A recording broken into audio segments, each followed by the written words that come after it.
Hi, folks. This is ScottyMo, and you are listening to the best SEGA podcast on the internet, the SEGA Lounge. Damn straight.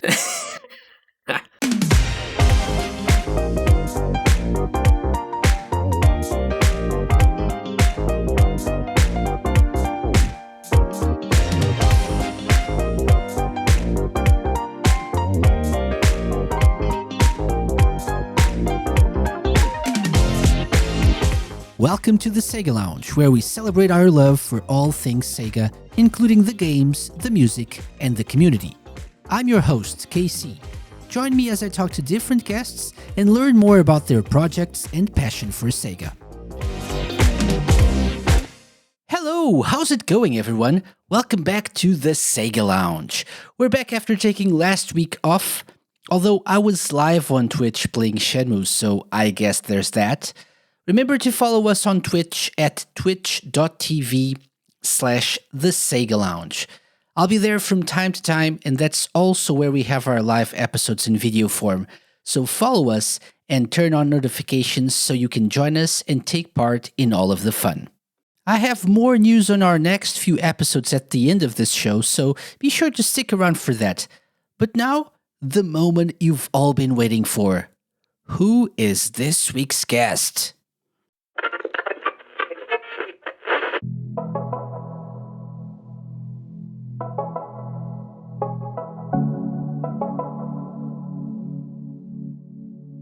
This week, I'm joined on the SEGA Lounge by ScottyMo, who's been on the show in the past as a contributor of our Year in Review episodes, but never as a proper guest. We fixed that now as he's here to share some information and funny stories about his yearly Dreamcast marathon in aid of Extra Life. This year's edition is happening on September 9th, and to celebrate, we play a Dreamcast-themed game as well.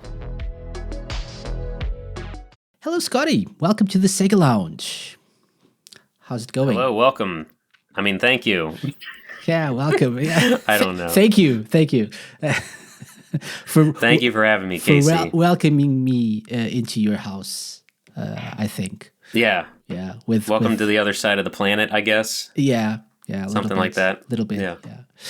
Okay, so Scotty, it's a pleasure to have you on the lounge to talk a little bit about the Dreamcast marathon, which is an event that I always have enjoyed very much. But you've been on the show a couple of times in one way, in a capacity or another, like through those best of the year specials and stuff like that. You've recorded stuff for us, but I think this is the first time I'm actually interviewing you, right? Yeah. And so, yeah. You had me on. I submitted a little Toe Jam and Earl piece. That's true. And then more recently, the year in SEGA, essentially, where I was happy to hear that not everyone gushed about Sonic Frontiers, and like nothing against Sonic Frontiers, but I felt like as a SEGA fan, that was like all that was thrown in your face that year. But it was cool to hear. It was cool to hear that I wasn't the only one that mentioned the Mini Mega Drive 2 also. But no, it was fun talking about that stuff. Excellent. And we appreciate that as well. And you taking the time for that. But this is the first time we're actually like having a proper conversation. So for people not familiar with you, would you like to tell us a little bit about how you got started into video games and how did that all happen? Oh boy! Oh wow! Well, not so long ago. When right? a man loves a woman, no, yeah, yeah. You can start with that. Yeah, sure. Jeez, yeah. Well, I mean, this might make some people cringe a little bit, but the first game I did play was Mario, but the first game that actually got me into gaming was the first Sonic. And I do remember a friend of mine introduced me to Sega and specifically Sonic and like also the comics. But I do remember also playing Sonic in a Blockbuster video at one point too, because there used to be one, it's kind of funny from leaving home and going to college and coming back and whatever. Now I live closer to home than I ever have. And even though I'm not in college, but every now and again, I pass by where that Blockbuster was and I tell my partner, I was like, that was a Blockbuster. And she's like, all right, whatever, but it was that long ago. And, I mean, I got into Sega, and I was a Sega kid for sure. I don't think I ever really blindly hated Nintendo, but I just preferred Sega stuff. Yeah. And I do have a little brother, so it was a lot easier to convince the parents, like, we need this console because we'll play it together, get us this for Christmas, please, or whatever. And so he would somehow end up with the Nintendo stuff here and there. I would usually end up with the Sega stuff, though. But I think the Saturn, I didn't have that day one, but like I knew I needed to have that, and I loved a lot of things on that. I love the Saturn, even though there wasn't a designated Sonic for a while. And then I'm one of those people that love Sonic R. I know it's not a great game, but I played the heck out of that thing. I mean, and I the don't know if soundtrack was on it's not rotation all the time. a great game. I don't know. I think it's I don't know. A little bit hard to get into, perhaps. Yeah. It's I guess it's got, I don't even know if I'd call it a learning curve so much as like an appreciation curve, because it's still just not a kart racer, even though it was kind of publicized as that, Mm-hmm. But no, I always loved one of my favorite things to play on the Saturn was Sonic World in Sonic Jam. Yeah. Because that was, playing that in, what was it, 95 or 96? This was before high-speed internet. So that like timeline that they had in there, that was basically your Sonic Google, if you will, and seeing those movies, like the Sega CD openings, the Sonic CD openings, the different things that you didn't have access to as some clueless kid in the middle of the US. Those were a lot of fun to watch back and forth and just do those challenges over and over. But like that 3D, I enjoyed Mario 64, but seeing Sonic run around in full polygonal form with tails flying around and stuff was just like, I don't know. I see now the Sonic Extreme stuff and how it's come out, and like watch that demo and work. I'm like, I think it was okay that we did not get that. I think they made the right call, I don't know if it's a controversial opinion or not, but I too am of that opinion right now. I think it. Yeah. I don't know how it would have worked if we actually got to play that. Maybe it would have worked fine. I don't know. They would have made it work. Like, somehow, yeah, they wouldn't have released like in the state that we've been able to play it, like the demo now with the work of the fans and everything. I don't think they would have released it like that, but like everything you see about it, every time it re-enters the zeitgeist, you see like the trailers and stuff, and the trailers are the most 90s thing. And so I think like that fisheye view worked for those trailers, but if it went in any form of the game, we would be vomiting on our TVs. Like it would not have worked, So like, but no, and now the Dreamcast though, that I had day one, which that was, I will fight to my last dying breath that was some of the best marketing a system's ever had, or anything in video games with $99.99. I don't think it wasn't. I don't think that was a worldwide release though, right? Because when did you guys get it? Was it the same date, or we got it like a month later? I think it was October 14th, 1999. Yeah. Okay, I don't really remember. Like there wasn't like a significant date somehow. No, it wasn't. It wasn't really like for the 14th. Wasn't really a big date. Right, so right. That's just one of those once in a lifetime things, like $9.99. You had, and it was almost even, I don't know if you could call us edgier, but it was almost edgier because everyone and their mother was doing something 2000 coming out. Like the next thing was NFL whatever 2000. Yeah.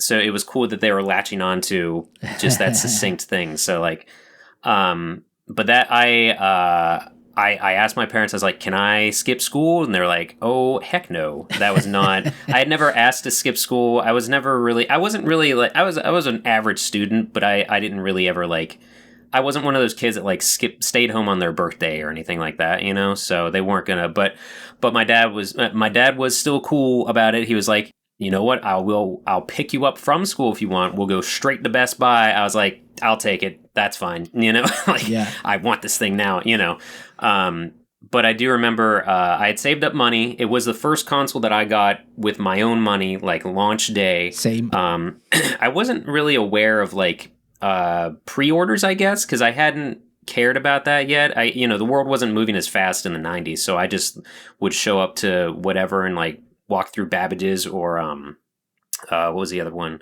EB Games, Electronic Boutique, whatever. But I remember going there. I had mowed lawns. I did, whatever, vacuum the house, whatever I'll do for $5 here, $5 there.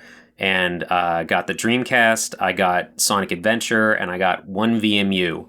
And that was it. Not even a second controller or anything. But I think part of the reason, because normally you hear like, why would you not get a second controller? I think I knew one of my friends that I always hung out with, he was going to get it too. So there was going to be like 2 controllers between us and stuff. Yeah. But no, I remember that because I remember like, and I also remember that my parents were separated. So my dad would pick me up and then take me back to my mom's, but he actually stuck around for a second because he wanted to see like, what is my son asking me to remove him from school for? Like he wanted to see what all the hubbub was. And I'll never forget like watching the beginning of Sonic Adventure with like Open Your Heart playing, like that guitar and all that stuff. And like you're seeing like, this is not Sonic World. Yeah. It's just like, and it was amazing to you then. And I remember like that guitar riff just going like, and this might be my brain filling it up, but I'm pretty sure at the end of it, I just yelled like, yeah, like we did it kind of thing.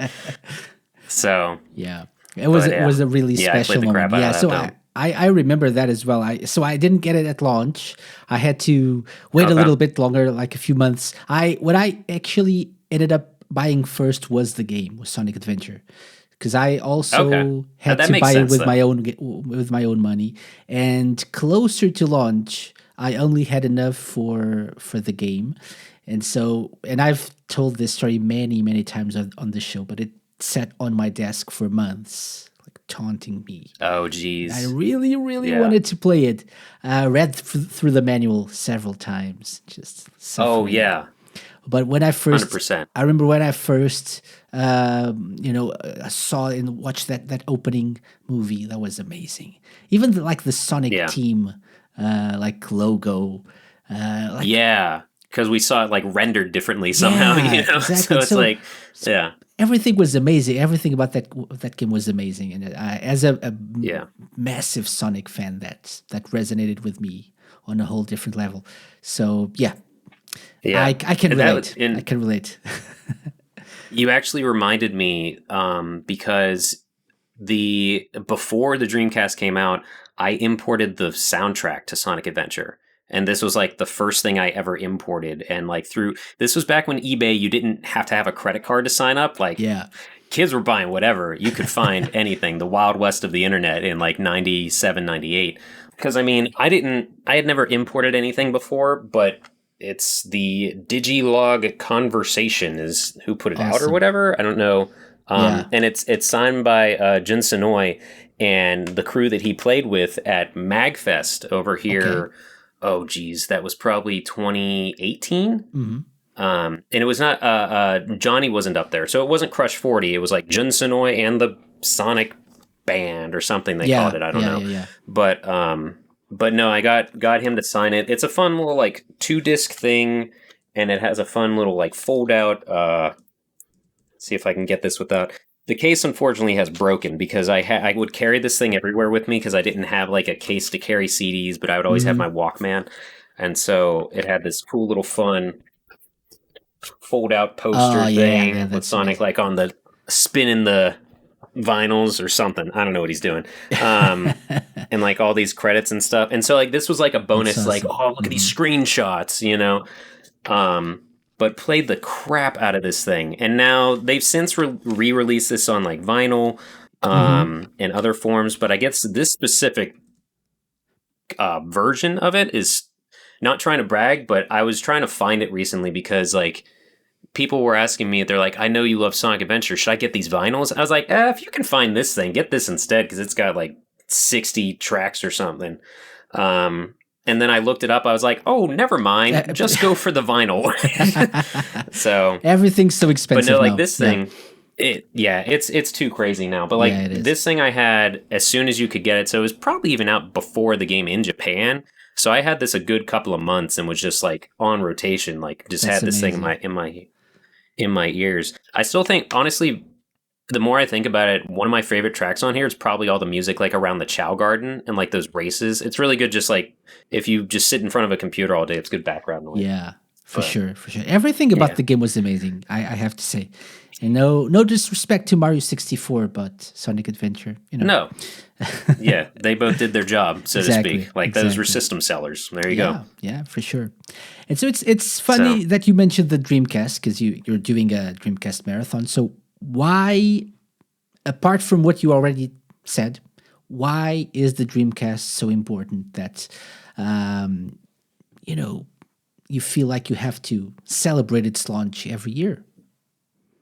Sure. I think I can't take full credit for it because, and I guess to give a little bit of background too for the marathon and my internet journeys, Sure. I used to write and podcast and stream, and I wore like 15 different hats through the Sega-Addicts.com, Sega Addicts crew and everything, where Josh Newey was the dude who... he's not really, props to him because he's not on social media anymore. Otherwise, I would say follow him here. But he started it all. He started, we also had a podcast specifically about the Dreamcast, which if you remember the motto of it's thinking, like the whisper thing, the name of the podcast was the Dream Podcast. And I was like, that writes itself. That's great. But he started the marathon, and it started in literal blog form because this was before Justin TV, this was before streaming. So he would play a game for an hour and then post like a couple paragraphs on the website about the game. So, and it's, you can still find them if you dig deep enough for like the Sega Addicts archives and stuff, but it's crazy to think of. So that probably would have been in, I think, 2011. And then 2012 he started streaming it through Justin TV. 2013 I co-piloted it with him because we realized just how much it was kind of eerie how much him and I shared our experiences with the Dreamcast. Like we both mowed lawns, we both got these games on the launch day, we only had like 2 games for half a year and all this other crazy stuff in common. So I was like, do you want me to co-pilot it with you? Because it's like 24 hours is kind of nuts to do on your own. And he's like, yes, please. So 2013 was the first year I did it, and it was the Dreamcast because there's just so many... It's really crazy how much that really sums up Sega, because it really pushes... I feel like that's more in people's brains now, especially because of the 90s coming back with fashion and everything else, and everything just repeats with style and everything. But like the obscurity of the games, the chances they took, how, everything was... We were not ready for online gaming, so it was just ahead of the time as usual. Sega was ahead of the game as usual. Between like the VMU, I will still argue is one of the most impressive things to come out of gaming, just flat out. We were not ready for that, I don't think. But like, I think like he just wanted to show it off, and I was like, yes, let's do this. And I realized how much like between the two of us, just all these obscure games we had between like. Ill Bleed and how to play Soul Calibur with the fishing rod and like all this stuff that doesn't make sense, but it was just this one last hurrah, and it's aged well. That's the thing too, is like if you do like I stream Saturn games and they just look rough, but like if you stream going back to Sonic Adventure, that still looks good. Like for sure. Not even doing the director's cut edition, which I mean that could be a podcast in itself. I think the DX version is worse than the original. For sure. Yeah. It's been said here on this show many, many times. Yes, it is. Okay. Yes. I prefer the Dreamcast version. Nice. Yeah. Of so many of the games cool. that were like released later, like the ones that got released on the PS2 as well. I still prefer the Dreamcast versions to the ones that got released later. But yeah. That's another topic. So no shots fired or anything. No, my gosh. But I guess to kind of, I'll wrap it up here because I could ramble. I could talk about every year of it. But so Sega Addicts went through a couple of phases of like management and staffing and everything. And so eventually, and I didn't even mention like the year that Josh and I did it together, we had a co-streaming thing, like, window through a conglomerate link through whatever Justin TV did before Twitch, before Blackbox, before YouTube had anything. And it was so rough around the edges, but we did it. And then like fast forward to a new staff. Josh isn't part of SEGA Addicts. I was kind of headlining the streaming team. Twitch was a thing then. And one year we're like, you know what? Screw it. What if everyone just comes to my apartment? And I was like, yeah, let's do this. That makes sense. If you guys are willing, like, I can't pay for your travel, but, if you can do this. So we had the first year of it taking place physically in my apartment, which I think, let's see, did I write down that year here? I think it was 2017. Okay. Maybe 2016. No, I think it was 2016 because the next year we learned about Extra Life.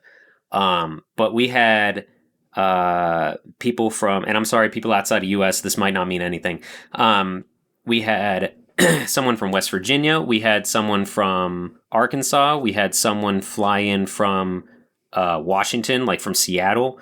And then I'm in Pittsburgh, Pennsylvania. We had someone drive across the state, which is still more than probably most traveling you do compared to our stupidly large country, just from Philadelphia, but, so from like literal corners of the continent or the country, for the first year. And then the next year I was at a local convention and I learned about Extra Life, and I learned that they just raise money for kids in need in hospitals, children's hospitals, just like people just donate to you as you're playing games. And I'm like, wait, it's really that easy? Like, I could help people that need it way more than me by still sitting on my butt and just screaming about the Dreamcast.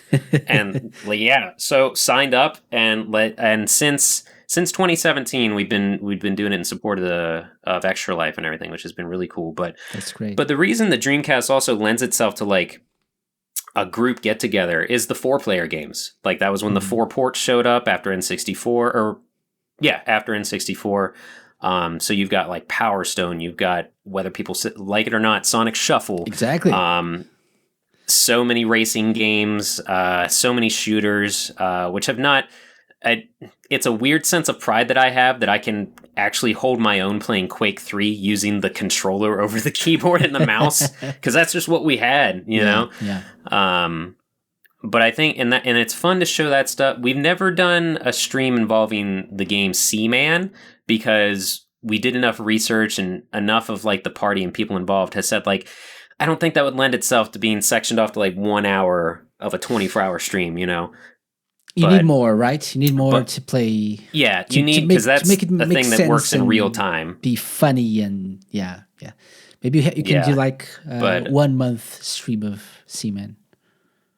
Yeah, right. One day we could. It could totally. We thought about like someone playing it, because this was before you could like download save files to your VMU and stuff easily. We thought about somebody like getting to a certain point and maybe playing it from there, which we ended up doing. With Shenmue a couple years, because that's another one with like Shenmue. How do you show off just an hour of this massive game? But we got around it. 1 year we did do What Shenmue, the demo-ish thing that they released in Japan, because that's only like half an hour, so that kind of worked really well. But no, we just wanted to show like how weird is some of the things in Power Stone, like all these very Japanese games. Like 1 year we went to Reddit and said like, just recommend games to us. Top of the list, Tokyo Bus Guide. And we're like, yes, what is this? Yes. And it blew our minds, like how much of a group effort that was to not only understand, none of us can read Japanese, so we're like sitting there like just failing left and right and learning that it has not pressure sensitive, but like you have to literally, for anyone that doesn't know, Tokyo Bus Guide is a simulator in every sense of the word, where you are a Tokyo Bus Guide driver. And even you have you have to do on the right lane. Right lane, use your signals. Yeah, exactly. You have to stop at the right moment, like brake at the right moment so the bus stops at the exact point on the road that you need to stop. Otherwise, as you say, Otherwise, you fail real quick. quick. You fail really, really. And I try to play it, like I think last year through emulation, and Was that your first time playing it? my first time, never heard anything about it. And I remember I was hooked for some reason, which is strange because I was just failing, kept failing over and over. But that was extremely satisfying every time I understood something, like one of the mechanics, one of the things. And I can't read anything in Japanese, so but it was strangely addictive. But at some point, I just stopped. But yeah. So did you guys end up going like? Playing through the game for a long time, or with Tokyo Bus Guide, we to kind of give people, because it's really hard to, even with everything we've said, it's hard to really convey how it grades you or how it lets you progress. Like, to give an example, the first thing you do in the game, you have to hit the A button to close the door on your bus to then accelerate. If you accelerate too fast, your health drops, or your whatever it would be. So it's like, and we were just like go after go. We would just rotate throughout the room, like the 6 or 7 people that were there. And we'll probably mention it later, but the trailer that I put together as hype for this year's marathon has one of us just ramming right into the side of the road and immediately failing the first mission. There were 2 years that someone playing got through, like my buddy AJ. The second or first year we played it, something just clicked in his brain and he like got through the first level no problem. We're like, holy crap, there's a level 2, you know. It's just insane. But it really is something to play with a group though, because it kind of forces you to like hand the controller off, because if you and this might have been what you experienced, like to like sit there, you're not getting angry, but it's like, I just want to understand. I don't even know. It's like watching Twin Peaks for the first time. It's like, I don't know what I'm looking at, but I feel like I should understand it. And I don't hate it, but I don't know how to appreciate it. Yeah, I don't know. That's an interesting comparison. Tokyo Bus Guide is the Twin Peaks of gaming. Exactly. Yeah. Yeah. Like that one and just like other stuff. I'm trying to think of other really obscure games that you just don't see anywhere else. So Sonic Shuffle was one that people like curious about how this marathon works. So you already told us how it all started. So this is the 10th anniversary, right? 10th edition. Yes, 10th time for me hosting it. Yeah. Okay. And so the purpose of this, the main purpose is to raise money for Extra Life, of course. But the way this works is you want to showcase what the Dreamcast was all about, right? So it doesn't mean that you'll be playing one game through completion. Just play a little bit of a game, then jump over to another one, and so forth, right? Yeah. It's well, actually, I'll correct myself. I was going to say not at all for any completing games, but there is one game that if we throw it into the mix, we can usually play through it, and that's Dynamite Cop, because it's an arcadey game and you can get through it in like 20 minutes if you know what you're doing. Yeah. But no, every year, no matter what, never fails, we'll start with Sonic Adventure. First hour, first half hour, whatever. And that's like, we would always do that because I would argue that Sonic Adventure, if you could like sum up the Dreamcast with one game, it would be Sonic Adventure. And I'm not saying like it's an 11 out of 10. Like anyone who enjoys video games should play this game. Like, but it is like it captured that hype. It showed that there could be it's not an open world, it's a sandbox, I guess, if you'd argue that more over open world, but like it showed that you can have this expansive world and these different characters, different gameplay, and somehow mix it all together. And it used the VMU, it used downloadable content, which I don't think it was called DLC then, but I don't remember. But like, so that's why we start with that. But also we start with Sonic so that like, excuse me, we would start at 7 a.m. Eastern Standard Time, which would be, I think, noon your time. So that's more reasonable for you to maybe hop in right away. But like, if people miss the first hour, half hour, who hasn't seen Sonic Adventure? So we don't feel like we have to start with, Shenmue, or we have to start with, I don't know, Rez or something no one's seen or barely seen. So that's why it's always Sonic Adventure. And then we try to just incorporate like 2-player, 4-player. We would try to, or stuff that's single player that you can switch off with, like Tokyo Bus Guide I mentioned. But we want to show off, like Jet Set Radio is one that's usually in the mix. We've comfortably gotten away from including it because I have such a love-hate relationship with that game because I love the style, the characters, just the layout, the idea of it, the moving the joystick to spray paint. But the controls are the worst thing in the world. Like, I don't even need to go into that. But do you agree or disagree?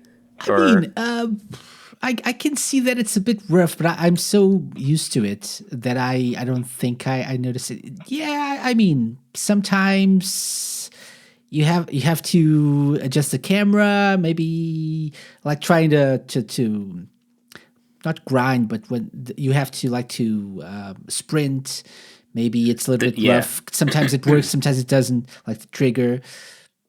But I'm so used to it by now.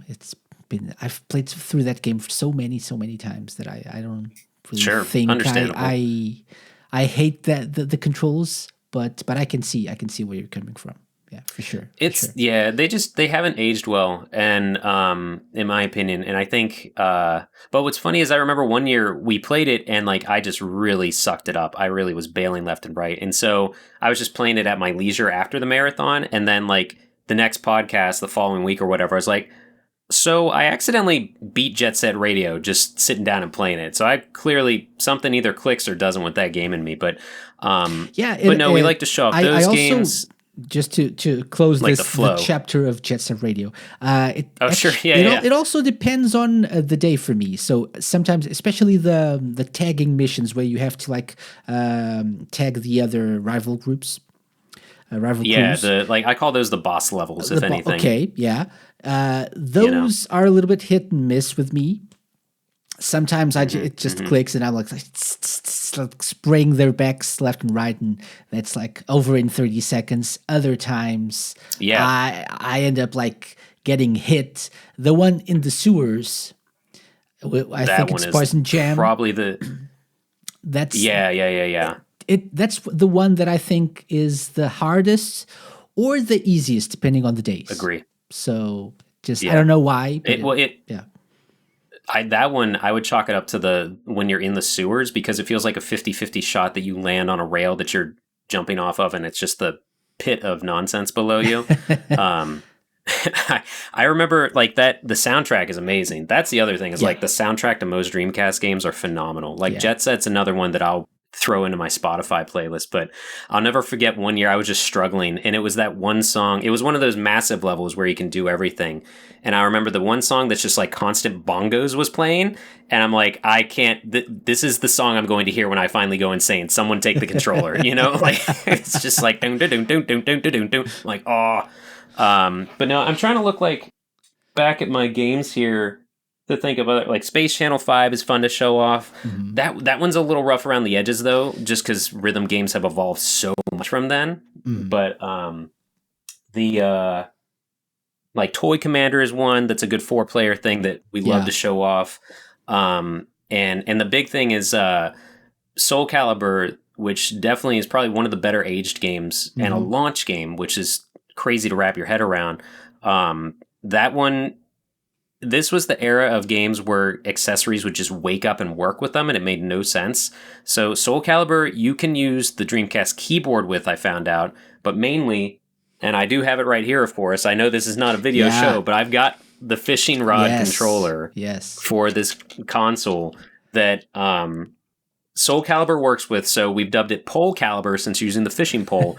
But what's interesting is like the gyroscope or whatever, like if you go down, that's like hitting the A button. So it almost works 1-to-1 with like physical direction. Like bottom is the bottom face, or going down is the bottom face button. Left would be, what is that? A, B, X, I think. Yeah. Don't quote me on that. 1-to-1 or anything. We haven't written the guide to using the pole, but that's the craziest thing. And we would always end with that because after hitting so many walls going for 24 hours, it's like, all right, final hour of the marathon. Let's get up. Let's wave this thing around like a crazy person. And I have like 4 of these things now. But it was funny because also for the longest time, we never had SEGA bass fishing in the marathon. And I realized for the longest time, I didn't even own any fishing games, but I had owned the fishing rods for years. Yeah, anyone going to your house and say, "Oh, so many Dreamcast fishing rods, so you must love Sega bass fishing." Nope, I love Soul Calibur. Yeah, be like, actually, no. Allow me to culture you. No, yeah. But and it would and that also incorporated a dinosaur mask that I would wear. The short version of that. Mm-hmm. Is I was a big Jurassic Park fan as a kid. I don't know why I say was. I still love Jurassic Park, the first and second one. And so I had like the legit Velociraptor mask from like 90 whatever. Mm-hmm. And I was in a rock band for a while, and I would wear that while playing drums. And so because that was fun and goofy, that would like shift its way into different things of my life. And since there's a secret character, I almost called it Soul Calibur, that is Lizard Man. I would, of course, wear the Raptor mask and be Lizard Man against Lizard Man. So it would be Lizard Man fighting as Lizard Man against Lizard Man, all that nonsense. Yeah. And people would show up for that, and it would just be a fun, gimmicky thing. So it was, I hate that I'm drawing a blank on so many. I mean, you could probably name crazy, unique Dreamcast games, but we've most likely included them, though. It's fun to let people, wonder and discover for themselves if they want to watch the marathon and see what crazy things you guys can come up with this year, right? Yeah, it's another. I forgot another staple is the Daytona game on there, which is, I know we get it every year. Like, dude, this is not the best Daytona, and we know it's not the best Daytona, but it's the one Dreamcast Daytona. Yes. Yeah, exactly. So we would we ended up and this is transcended from Sega Addicts through Megavisions, which is the indie magazine and Sega fan site and stuff that I'm no longer a part of, but still a lot of people from that staff are helping this year and probably will continue to do so. But everybody, so many people are wrestling fans and you don't realize it until someone mentions something, but of like the WWE and stuff, that a buddy, someone who was originally in the crew of everything, made a belt for the Daytona tournament. So it was and he worked at Walmart, so he just would get like a $7, cheapo kids wrestling belt and like taped a Hot Wheels car to it and just put letters or like masking tape that said Daytona Championship, and like that's what everyone would compete for. So it's evolved now into this belt that I made. It was either last year or 2 years ago, but I super glued a car on there, and I got these little foam letters to spell out not just Daytona, but Daytona with like 7 A's after it. Because if anyone knows the Daytona theme song, makes sense. You just yell do do do do do do do do Daytona forever. Exactly. So that's on the belt. So that's a fun, like the friendly competitions are fun between that and Crazy Taxi. That's one that always brings people to, and we'll probably play forever is Crazy Taxi because why not? Yeah. So yeah.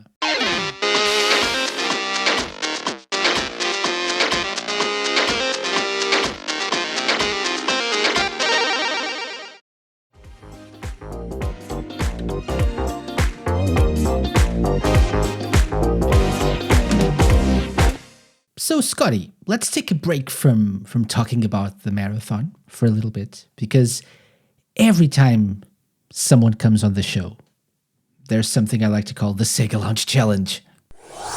Now that you know our guests, it's time to put them to the test. It's the moment we've waited for, and the moment they dread. Welcome to your doom. I mean, welcome to the Sega Lounge Challenge.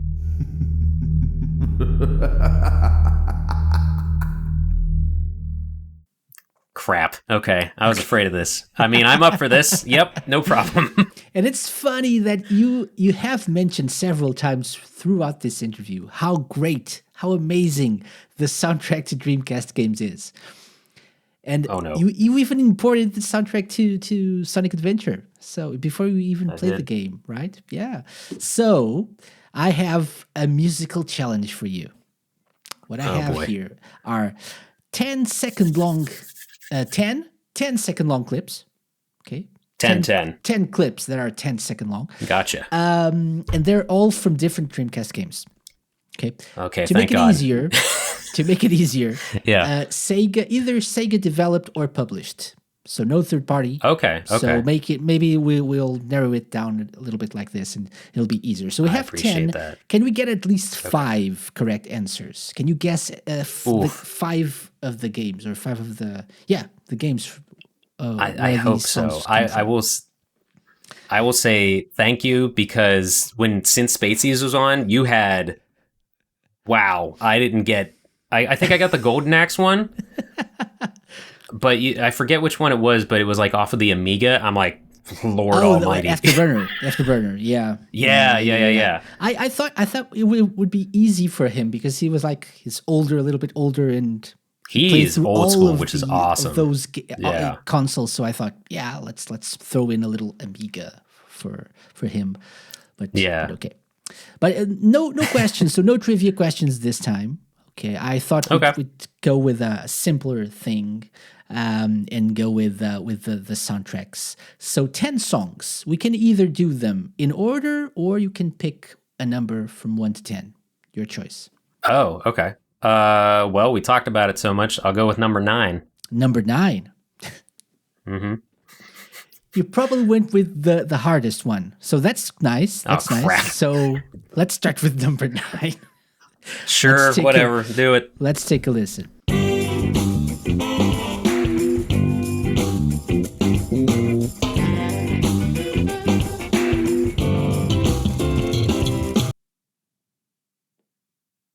I'm gonna go with my gut. Is it Sega Swirl?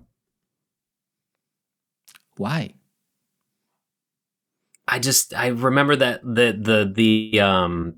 that weird. I don't think it was ever a full release, right? It was only on like demo discs or something. But I just remember that very loungy type of music, like almost like a waiting room or something, when you're sitting there on the menus. So that's what comes to mind. But if it's not that, oh golly, I'm not gonna be sure of what it is. I'm not saying it's not. I just asked why. So. Yeah, that's my logic. I don't want to second guess it. Go with my gut. Say Sega Swirl. Yeah, so you think I would, from all of the Dreamcast games possible, I would go with a track from Sega Swirl. A track from a barely fully released game. Yeah. I'm not saying maybe. I wouldn't, but would I? I don't know. All I can think about is a little snake dancing now. So final answer, Sega Swirl. Yeah? Sega Swirl, can final lock it answer. in. Yep. Lock it in. For glory. For glory, honor.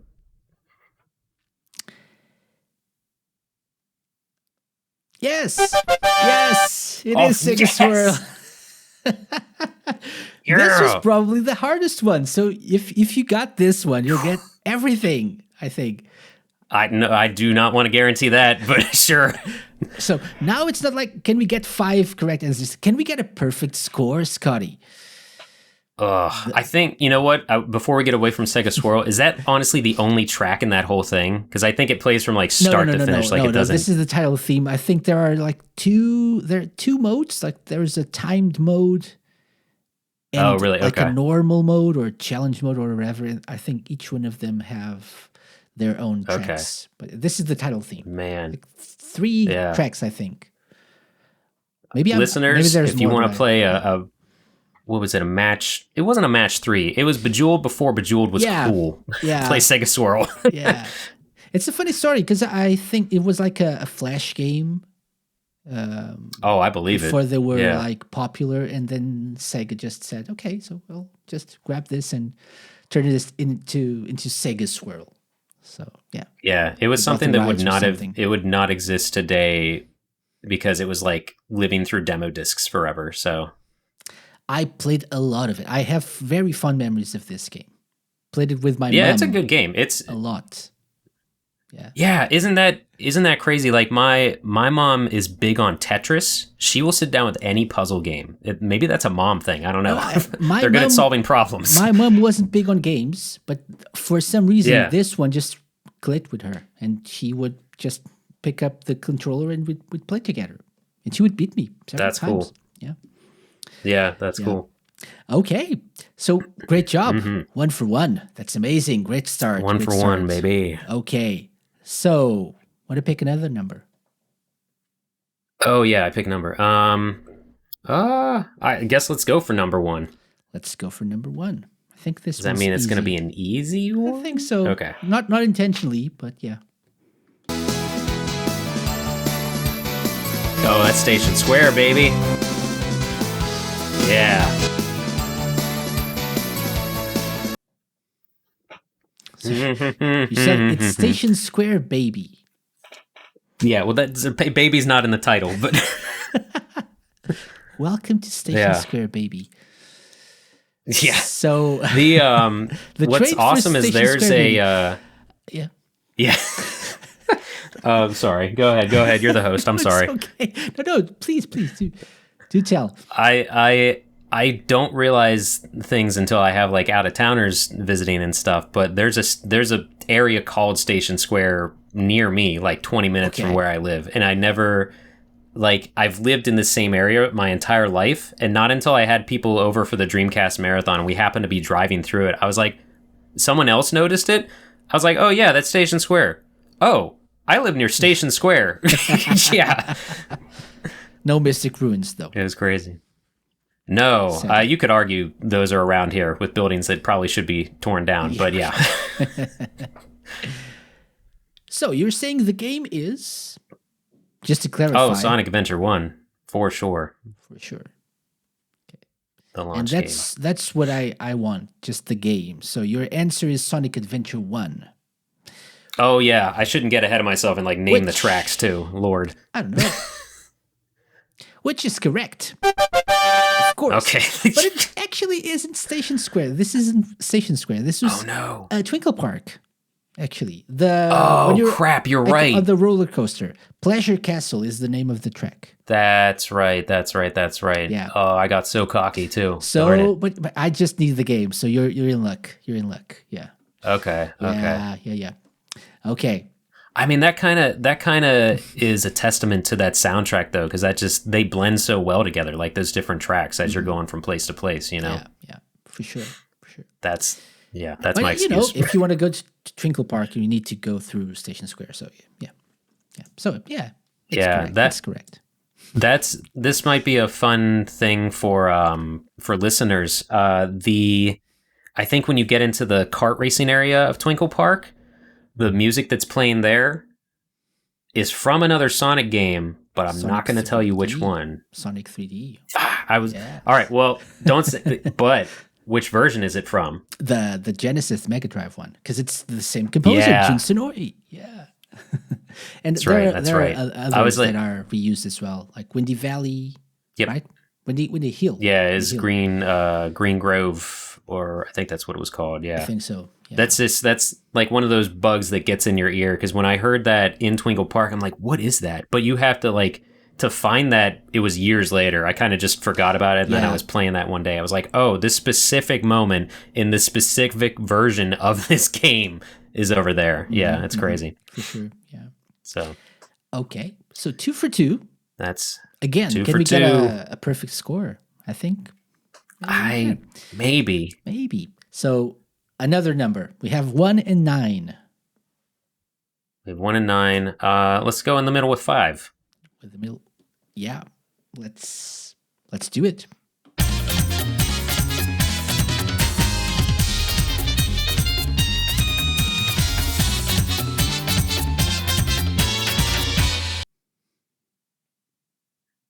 At first, I wanted to say Space Channel 5, but then as it kept going, I wanted to say Samba de Amigo. And now I want to lean more towards Samba de Amigo, which is a risk for me, because I have played that game once for one song. But, crap. Yeah, okay. I'm going to stick with Samba de Amigo, and if it's neither of those, it's going to be a random JRPG or something.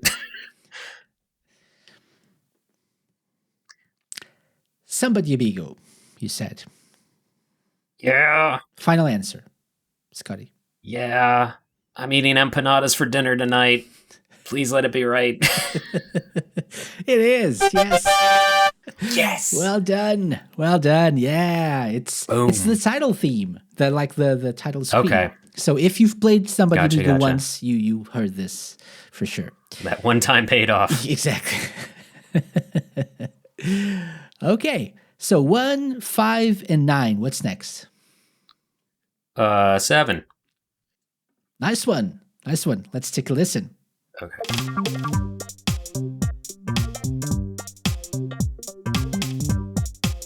Oh, yep. Oh, The best elevator music you'll ever hear. Choo Choo Rocket. you're I so hate- I hate confident this. right now. You're so confident. Yeah. I hate the dead air you create. It drives me nuts. I'm sure that's for everybody, but yeah. It's part of the challenge. Yeah. I'm here to help. Yeah. So, Choo Choo Rocket is your answer. No doubts about it. I want to say it's the title music as well. Or maybe Level Select or something. But yeah, it's definitely Choo Choo Rocket, though. So I can just lock it in. Lock that bad boy in. Yeah. Like a VMU into that slot, baby. Beep. Yeah. The death toll. Yes, it is Choo Choo Rocket. It's the single player theme. Boom. Yeah. Okay. I knew it was a menu. Menu. Good job. Man. Good job. Okay, so that's 4 for 4. Amazing. Ooh. Okay, Nice. almost Did halfway it. there. Almost halfway there. So what's next? Oh gosh. What have I done? I've done 1, 5, 7, 9. So we have 2, 3, 4, 6, 8, and 10 left. Let's do 10. Let's I'm do feeling 10. a little bit cocky. Or Not sure. maybe confident. I think just so people don't hate me. it's not harder than 9. So let's do 10. Oh, okay.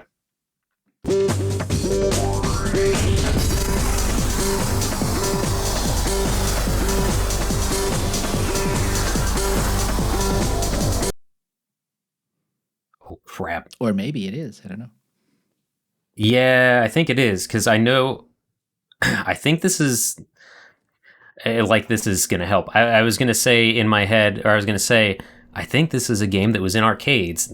He said about 80% of the Dreamcast library. Yeah. Shoot. Because that sounds like something like... It sounds like an on... I'm not sure... I'll admit I'm not sure of what it is, but it sounds like it would be some sort of on-rail shooter. Like this is something to get you through the menus and kind of keep you pumped as you go.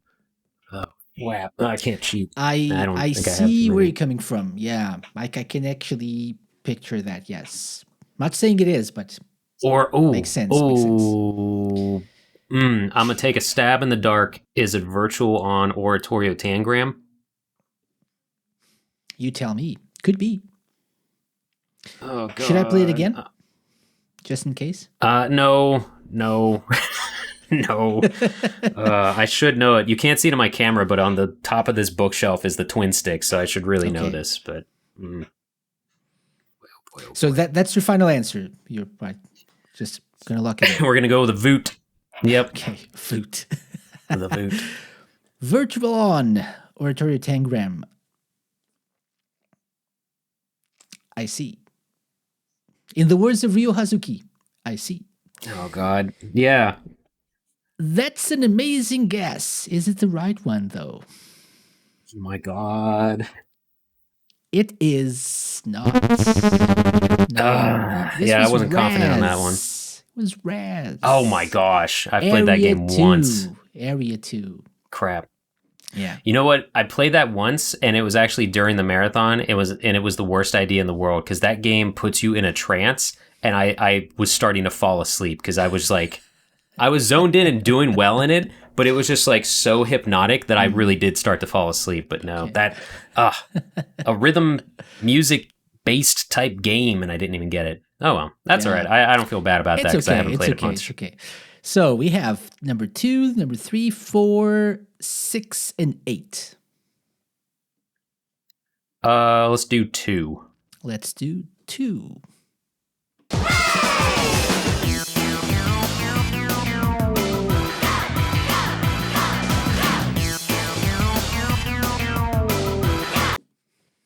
that's not Space Channel 5, I'm going to hate myself. Yep. Go. Are you one of the cheerleaders? Only have this tissue, so yeah, not really the best. That's a pom-pom. Yeah. So, your answer is? Sorry? I want to say Space Channel 5. Okay. If I'm wrong, I'm going to feel worse. Which one, by the way? Oh, Jesus. Just to be specific, if you want to. I don't know. I don't want to.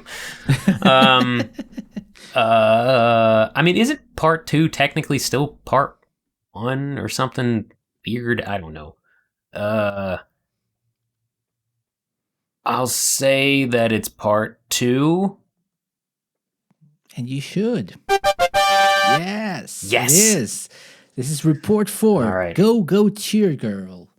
Do you know who composed this? Okay. This song? Oh, I don't.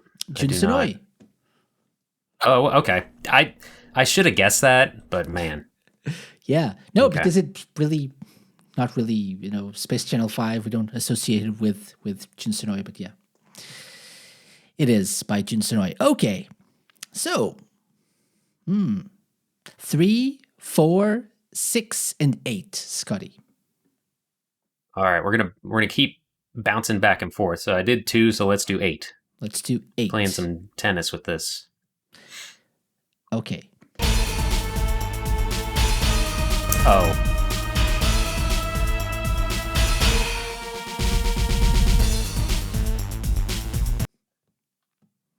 House of the Dead 2. And also Typing of the Dead? Yeah. Yeah. Okay. Nice. Which is another obscure thing that more people need to experience is Typing Yeah. of the Dead. Okay. Yeah, for sure. Okay, so 3 left. 3, 4, and 6. We'll do 6. Good pick. Let's do 6.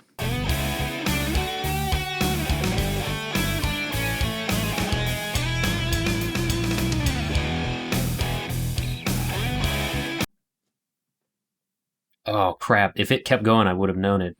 Now I'm second guessing myself though. What's your first Shoot. What's your first reaction? Well, since it sounds so like westernized, I almost wanted to say 18-wheeler pro trucker, whatever that full title is. Mm-hmm. But I don't think it's that. Crap. It's another menu, I think. But it really does sound like shoot. I can't think of it, and since I said 18-wheeler, that's all I can think of now, so I'm going to go with that because that's stuck in my head. But I don't... You're not sure. You're not sounding like you're sure of yourself. No, I'm not, but I know I've heard this track before, but I can't think of which game. As a hint, I'll tell you that the title of this song is Select a Player. Oh, for God's sake. Thanks. Okay, well, it's not... I don't think it's a fighting game. Ooh, is it Sega Bass Fishing? Could be. I'm gonna go with that, even though it's not even a pun between bass and bass. But that soundtrack has a lot of bass to it, and this specific track doesn't. But I'm gonna go with the Bass Fishing still, the first one. Final answer. Yes, final answer. I don't know how your hint helped me, but yeah, final answer. We'll see. I guess we'll see. So you said 18-wheeler first. What was your first? Said that first, yeah. First answer. It is not Yep. 18-wheeler. No, Thank God. it is All not right. 18-wheeler. Is it Bass Fishing? Yeah. No. Dang it. It's Virtua Shoot. Tennis. Select a player. That's why, okay. In my defense, I would still be holding this Okay. when selecting a player because you can use that ridiculous fishing rod controller. Is it the first Virtua Tennis? Yeah, the first one. Yeah. Okay. Shoot. Ah, This is harder than it looks. yeah, and sounds. And Yeah, then it yeah, sounds, yeah. So 3 and 4. Which one? We'll do 3. We'll do 3. Good choice.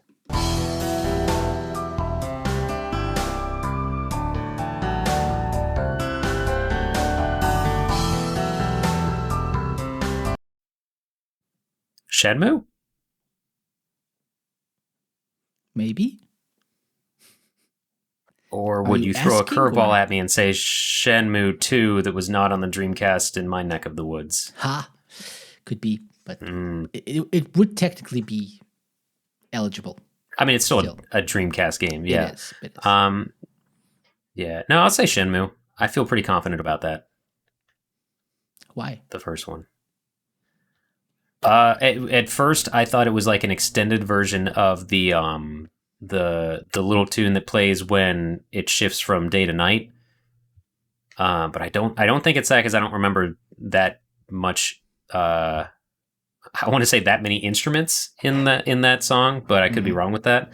But it does feel something. It does feel like a Shenmue song.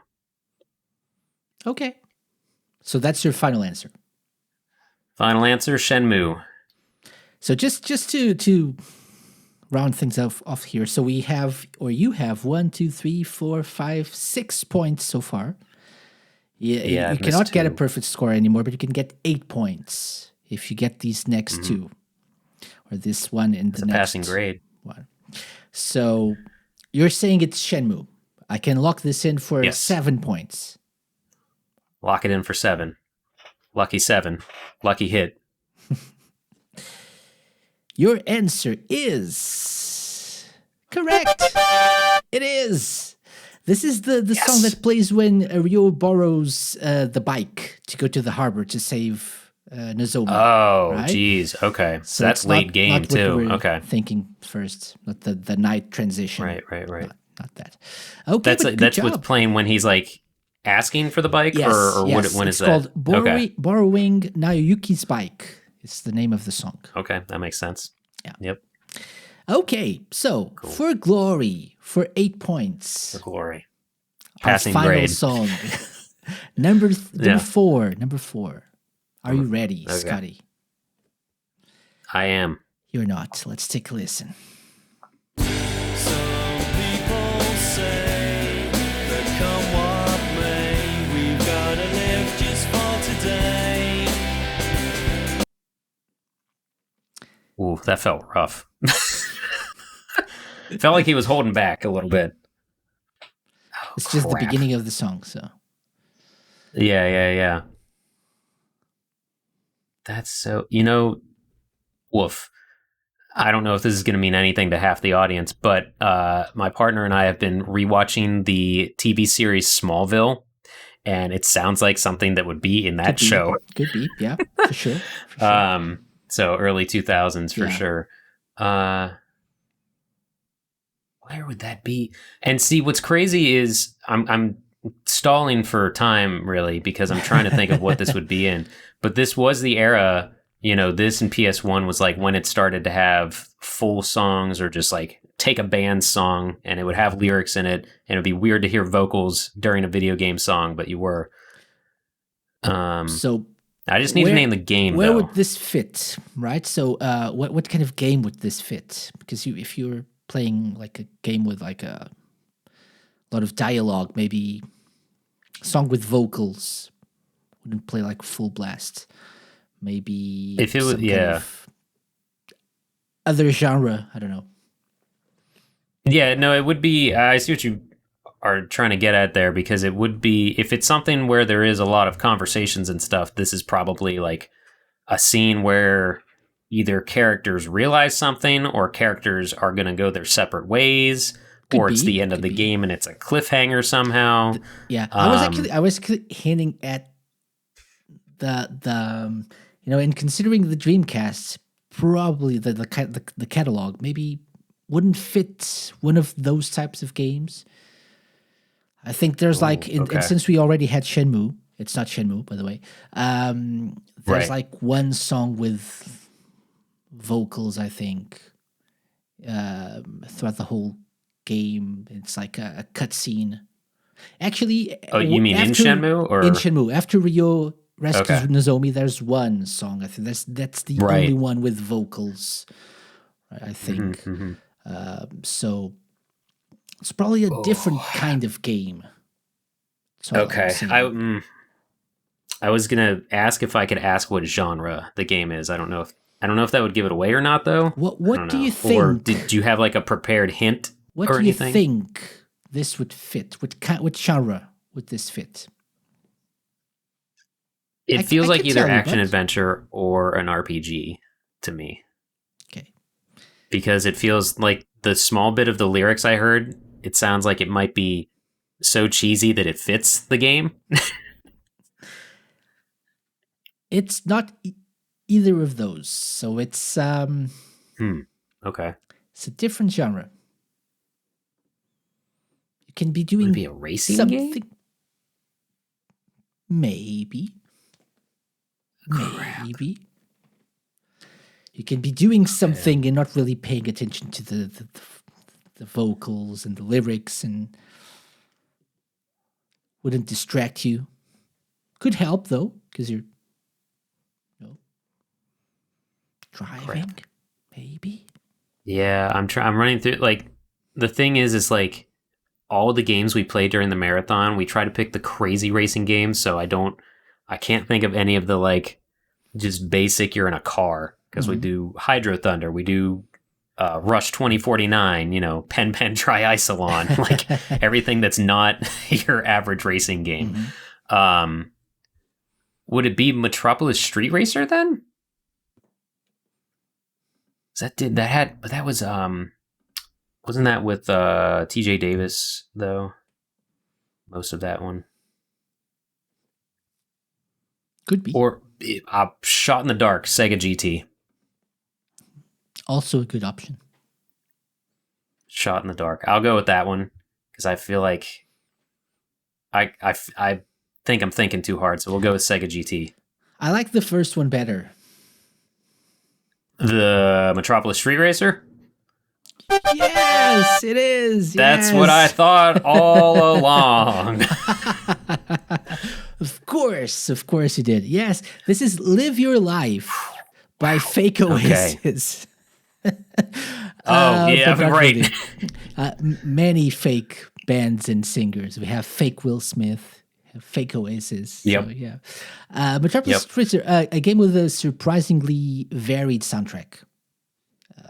I do need to play it. I just got that game last year, actually. I do Okay. need to sit down with that one. I know it's a good one. It's worth it if only for the soundtrack, for how amazing slash cheesy slash. Oh, that's fine. I mean, we is. just talked about Sonic R. That's like the best. What am I listening to? Wait, this is amazing. Yeah. Soundtrack. No, but I think the TJ Davis songs are truly amazing. Those are really, really good, and they fit the game better than maybe Sonic R. But then you have a lot of like weird stuff, like this one, like even weirder Because stuff. aren't you cycling through a radio or whatever in it? You I have think. several radios, and Okay. there's a lot of genres as well. So there are some instrumental ones that are really, really good. But then there's like a country song about procreating. That sounds about right. Yeah. A song which is like a love song, called "Fallen Angel." You think the whole song? But it's probably really about a car. exactly. He's talking about a girl, but it's a car in the end. So Yeah. yeah, amazing. But definitely a game to experience. Metropolis Street Racer, pretty. Yeah, I pretty do damn need good to. racer. I do. Yeah. Okay, so that means Scotty 8 points, which is amazing. Well done. 8 I'll out take of it. 10. It's a generous 8. I'll take it though. And you get our official Sega Lounge seal of approval, which I will send to you later. Well done. Congrats. Oh, fantastic. Congrats. Thank you for I'll playing. put it on my leather jacket that has a tiger on the back. Okay. Nice one. Yeah. No, it doesn't, but I wish. Yeah. Ryo Hazuki needs a seal of approval somewhere on his jacket. Does. That was fun though. I enjoyed that. Oh boy. So you sometimes don't really, that's my defense will be the best soundtracks are the ones you don't notice at first because they fit so well into something. So that's why I didn't get a 10 out of 10. Yeah. And, 10-second long clips are not the best, the easiest way to recognize a song. Really need to be in the zone for that. So yeah. But it's amazing. 8 out of 10. Great score. Well done. I'll take it. Thank you. Yeah. So before we go, let's talk a little bit more about the marathon. You told us already part of the history. You're doing this for Extra Life, which is amazing. And you also mentioned briefly that you're not alone in doing this year again. So who's going to be part of the team for this year? Okay. So I think just about everyone that was there last year is here again, or going to be there again. I'm not hosting it in my tiny house this time. My good buddy TJ Kitsune is hosting it in his house in Chicago. So it's TJ Kitsune, it's Corey, aka Tornado Jones, our buddy Chris, our buddy T-Bone, and then TJ's buddy, who's kind of my buddy. We call him Matt, even though his name's just Mega Matt. And then my partner, Rachel, will also be flying there with me this time. And then I think also Marcin Gulick is going to be there, who he's still with Megavisions. TJ is still with Megavisions. So, and almost everybody that I've named was with Megavisions at one point or involved with Sega Addicts or something. So what is that? TJ, T-Bone, Rachel, Marcin, Corey, Matt, me, 7 people in a room screaming at the TV together. For 24 hours straight. This year, it's going to sound like a cop-out. We're only doing 12 hours because we have learned and finally listened to our bodies. We are getting old. So, because it's also like, I feel like I have to defend that, but at the same time, like I'm at an age where it's like, I don't care what people think, if they think I'm lazy or whatever. Every other year, we've done 24 hours of Dreamcast. And then outside of that, though, I do a 12-hour Saturn marathon, which is usually in May. We did it already this year. And then on Extra Life Day, there's a sanctioned day in November, which is like the Extra Life Day of streaming that I'll also be streaming. So 3 12-hour marathons is still a lot. But like the thing with the 24, though, it's hard to maintain that if you don't like take a nap. We started doing like shifts of naps and stuff. But so this year is 12 hours, but with that, we're able to keep the energy going. It was a lot harder to pick the games this year because we wanted to break them up evenly, but still showcase the oddities. And like this year we have some surprises outside of the Dreamcast library, still Sega related though, with a lot of them. I'll spoil one of them. We're going to try to play Sonic and All-Star Racing Transformed through PC and like get as many people we can in the lobby and stuff. So that's awesome. If you're not doing anything, hop on your PC, which is an old game at this point. So not all PCs run it great, but we're going to try something like that. So Dreamcast and more. Still a great game. Yeah. I had better than any Mario Kart I've ever played. For sure. I had Steve Lysett on the show a few months ago. Yeah, that's right. And we talked about it. Like, where do you go from there? Right? You, of course, you can still come up with something even bigger and better in some ways. But it's such an amazing game already, and you can play like, for example, on Xbox with the Series X, and it will. Oh, that's right. Yeah. It will give you a little upgrade in terms of graphics, so it still looks awesome. I've been playing it, on and off on my Steam Deck every now and then. Nice. Which. It's a good handheld game too, because I played the crap out of it on a Vita. I had it on the Vita, on the 3DS, I had it on the Wii. I think the Wii U. No, the Wii U. Not the Wii U. Yeah. I remember specifically it's on the Wii U because they tried to tout like this version's 5-player because you can use the tablet and the screen. I'm like, it's still the Wii U, guys. Calm down. It's still a great game. Still a great game. Yeah. Yeah, for sure. Yeah, good crew for the marathon though. It's a lot of fun because everybody's into different genres and they have their different tastes. So, but we're still gonna. We haven't released the full schedule yet. That's coming soon. But I do have a trailer coming out. Probably by the time this is out, the trailer will already be out. The hype trailer, which I somehow condensed like 30 minutes of clip compilations into 1 minute, which. I don't want to say is a grueling task because it was honestly a lot of fun looking back at all that insanity. And that was, I think, 3 years of 3 different marathons I threw together. And you watched the trailer already. I let you see it early. Big privilege, right? But so hopefully that'll capture the insanity of it, and I'll get people excited for it too. So yeah. Did you? Awesome. So many Daytonas. My God. Yeah. How can people watch the marathon, Scotty? Yes. We didn't even mention what day it is. Oh yeah. It's $9.99. So fitting, fittingly enough, we've tried to do it before. We always do it around 9/9 because that's just also that's the easiest thing to market. Like remember 9/9/99. Look at this thing.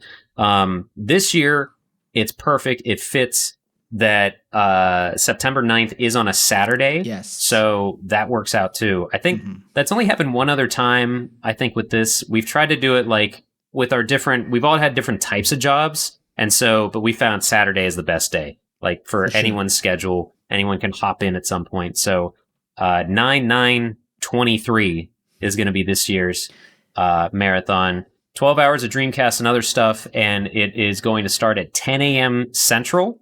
So that's your time. That is 2 o'clock. It's like, no, 3 o'clock. What's that Eastern? That's like 12? Oh, Eastern, that's 9 a.m. 9 a.m. So 9. So yeah, right? 2 o'clock. 2 p.m. Okay. 2 p.m. UK There you time go. or Western Europe time. Finish your lunch, finish your late lunch, and sit down and watch some Sonic Adventure or what have you. Exactly. And so for us, it's nice. It'll go from 10 a.m. to 10 p.m. on Twitch and on YouTube.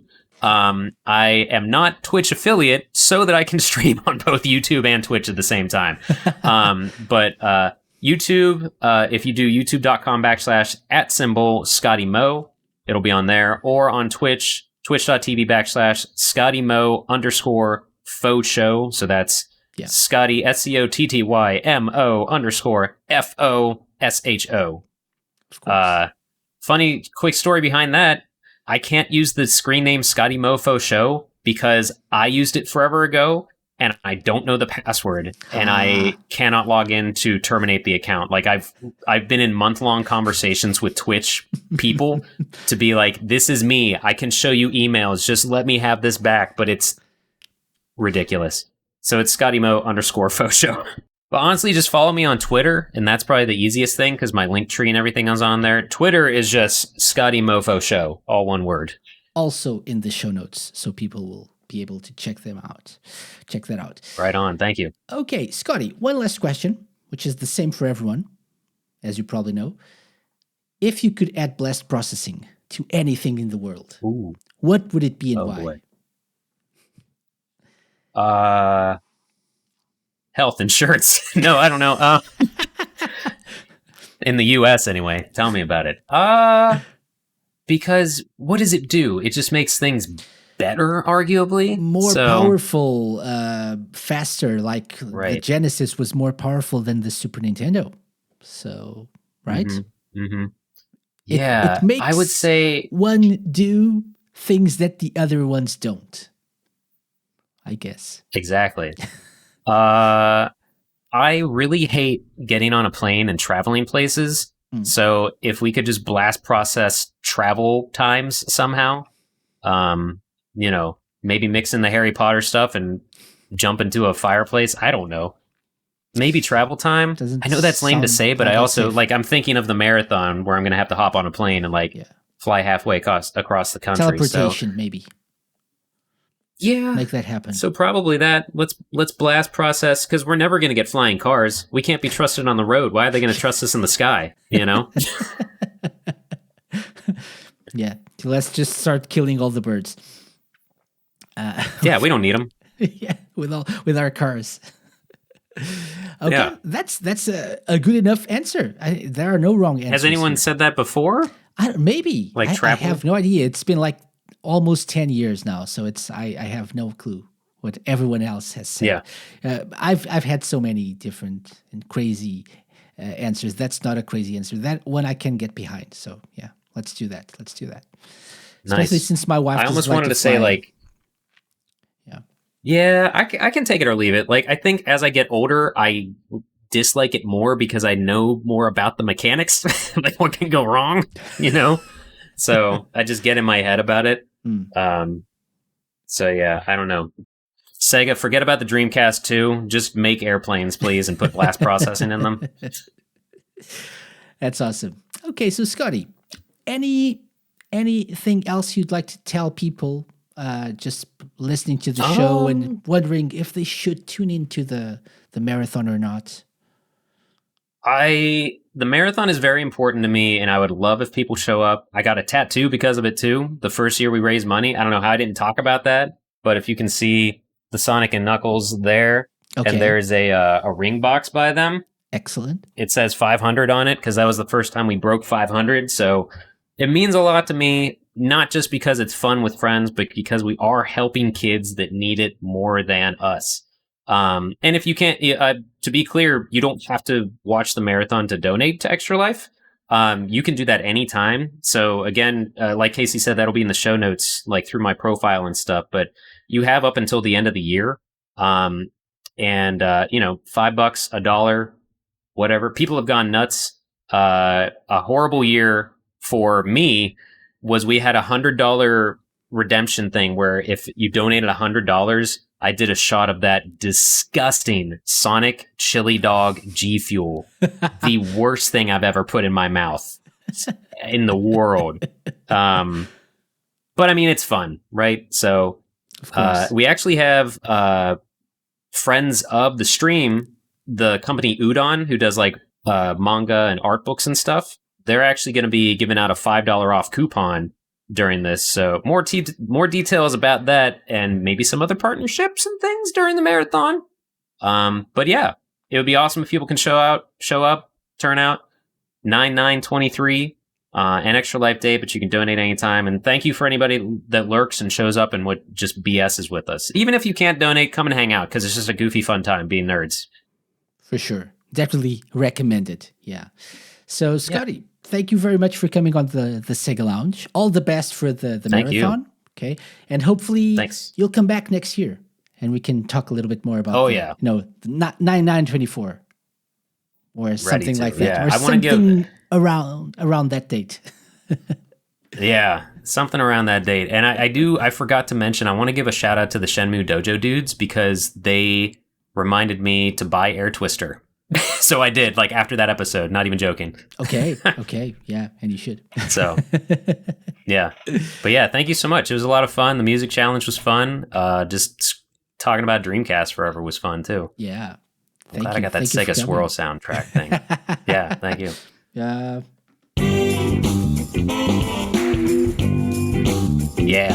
Lean back and drink it in. There you go. Thanks, Scott. Nice. Yeah, thank you.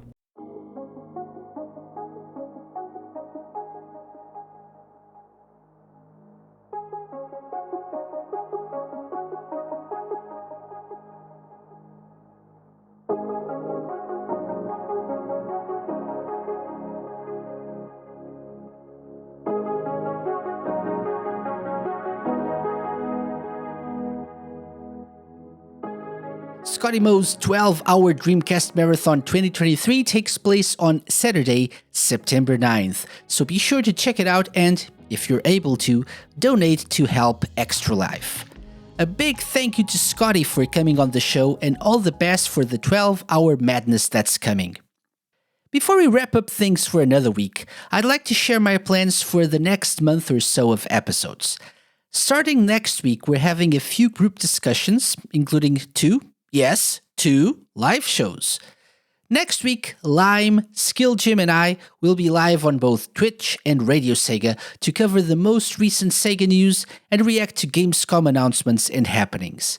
And the week after that, we'll have another live show focusing on Sage, the Sonic Amateur Games Expo 2023. We'll take another quick break during the second half of September, as I'm actually taking some time off work, imagine that. But we'll be back in October as we're counting up to episode 200. So be sure to subscribe to the podcast on your service of choice and follow us on Twitch so you can watch us live as well.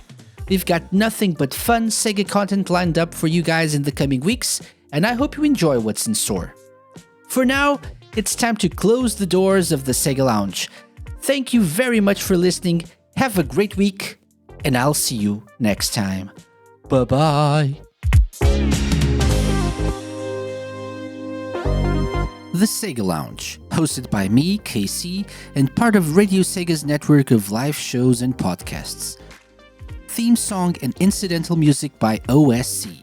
Find them at opussciencecollective.bandcamp.com. Got any suggestions? Drop me an email to podcast@thesegalounge.com. Find us at The Sega Lounge on Twitter, Instagram, and Facebook.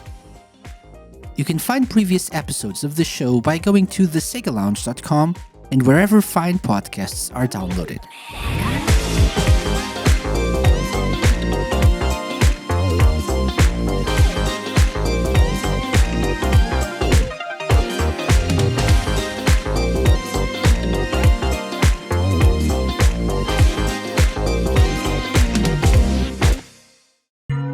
A Mixed On Productions podcast.